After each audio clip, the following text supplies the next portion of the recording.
Welcome sa Durs 2.0. Fresh at nagbabagang happenings ba ang hanap mo? Mga padabarkads man yan o mga trending topics? Pwes, sagutin natin yan. Kaya naman isubscribe nyo na ang ating channel para sa mga nagbabagang balita everyday. Welcome back again sa ating YouTube channel mga kadabarkads, and for today's video, ang pag-uusapan natin ay tungkol sa mga importanteng kaganapan sa loob at sa labas ng Eat Bulaga, and syempre patungkol po kay Raisa May at kay Bimbi.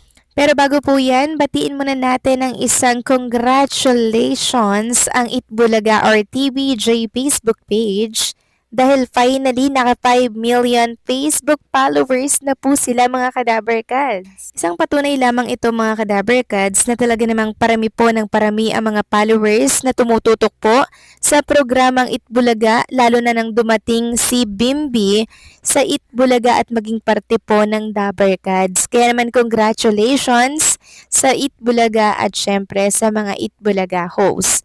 Samantalang bukas, ito po ang announcement na talaga namang kinatuwa po ng lahat. Dahil magaganap na naman po ang Bulagaan University na pinakaantay po ng mga Dabarkads natin every Saturday. Andiyan na naman po syempre ang favorite group natin, si Bimbi at si Raisa May. Kaya naman sabi dito, ihanda nyo na po yung inyong mga song request. Ipapakanta po kay Bimbi and kay Raisa at sa iba pang mga Dabarkads natin. Sabi nga dito, tuloy ang masayang knock-knock at kantahan bukas sa Bulagaan University, kaya i-comment ng inyong mga song request. So 11:25 pa lamang po, tumutok na po tayo mga Kadabarkads. So kanina po during live po ng Itbulaga opening, marami nga pong nagulat mga Kadabarkads nang makita po nila si Bimbi na present po ngayong Friday sa Itbulaga. Marami kasing nagsasabi na 'di ba rest day po ni Bimbi every Webes and Friday. Pero nakakagulat kasi nagkaroon po siya ng schedule ngayong Friday. Mostly kasi Saturday na po natin siya napapanood. Marami tuloy ang napatanong kung nag-level up na daw ba yung schedule nitong si Bimbi sa Eat Bulaga kasi sobra talagang dami po ng mga viewers pag present si Bimbi eh.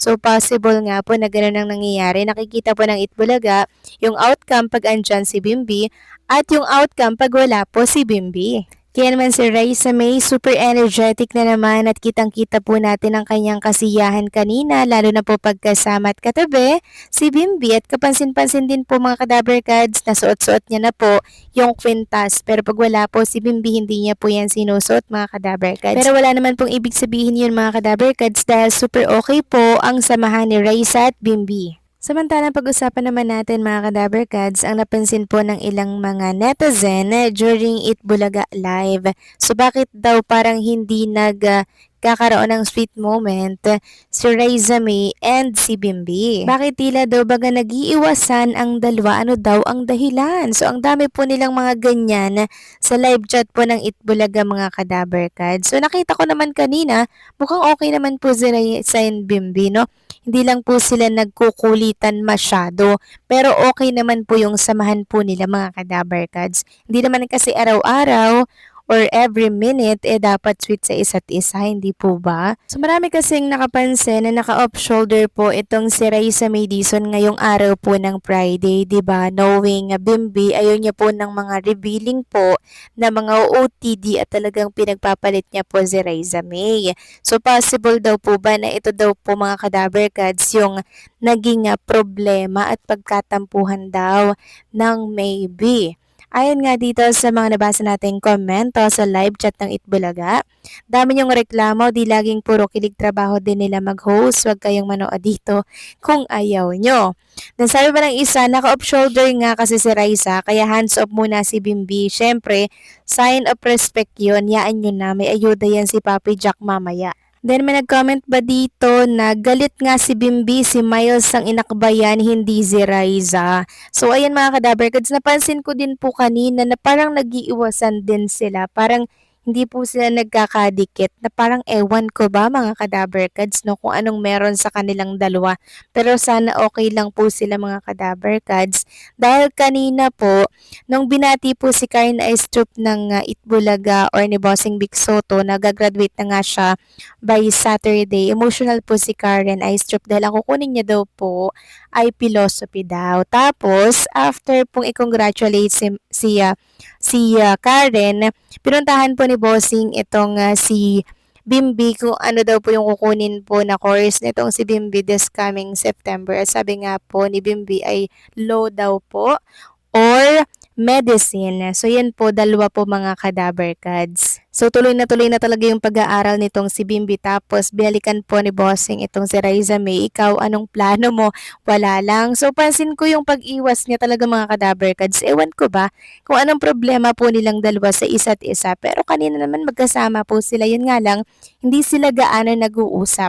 Pero for sure naman yan mga ka-Dabarkads na mamaya po maglalabas ng magandang ayuda si Jack Salvador ang Itbulaga mga ka-Dabarkads. Baka hindi lang natin nakikita, off-cam kasi nilang ginagawa yun. Samantalang pag-usapan naman natin ang tungkol dito sa pangbubuking na ginawa po ni Boss Joey De Leon during live po ng Itbulaga sa Sugod Bahay mga kapatid.